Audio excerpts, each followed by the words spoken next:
మన దగ్గర ఒక రెగ్యులర్ కస్టమర్ ఉన్నారు. అది నాకు తెలిసిన వాళ్ళే. సో, వాళ్ళు రీసెంట్‌గా నా దగ్గర ఫుడ్ వీకెండ్స్ ఆర్డర్ చేసుకోవడం స్టార్ట్ చేశారు.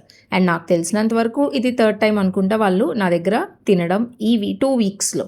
సో, వాళ్ళ మెనూస్ చాలా సింపుల్‌గా ఉంటుంది విత్ వెజ్ డిషెస్. అసలు హైదరాబాద్‌లో ఉండి వెజ్ డిషెస్ ఎవరు తింటార్రా బాబు అనుకున్నా. కానీ నాకొచ్చే ఆర్డర్స్ పక్కా వెజ్జే కావాలి అని అంటారు. అది కూడా టొమాటో రసం, టొమాటో కర్రీ, టొమాటో పప్పు, పొటాటో ఫ్రై ఇలాంటి సింపుల్ మెన్యూ ఉంటుంది. సో, రెగ్యులర్‌గా వాళ్ళు చేసుకునేది అదే అని చెప్పి ఈసారి కొంచెం డిఫరెంట్‌గా చేయమన్నారు. సో, వాళ్ళకి నేను ఆఫర్ చేసింది ఏంటి అనంటే egg pepper fry, tomato curry and tomato రసం విత్ రైస్. సో, ఈ టొమాటో రసం వాళ్ళు టేస్ట్ చేసిన తర్వాత వాళ్ళ ఫ్రెండ్ అన్‌ఎక్స్‌పెక్టెడ్‌గా వచ్చారు. వాళ్ళకి టేస్ట్ చేపిచ్చామని అన్నారు.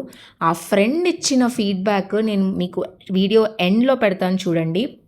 అసలు టమాటో రసం ఇంత టేస్టీగా నేను ఎప్పుడూ తినలేదు అని అన్నారు. దట్ మేడ్ మై డే అని అనిపించింది. చాలా నచ్చిందని అన్నారు. అండ్ మీకు కూడా ఇంకా ఎవరైనా ఫుడ్ ఆర్డర్ చేసుకోవాలి అండ్ ఇబ్బంది అవుతుంది, ఇలా మీల్ సబ్స్క్రిప్షన్స్ ఏది కావాలన్నా కిందున్న వాట్సాప్ నెంబర్కి టెక్స్ట్ చేయండి.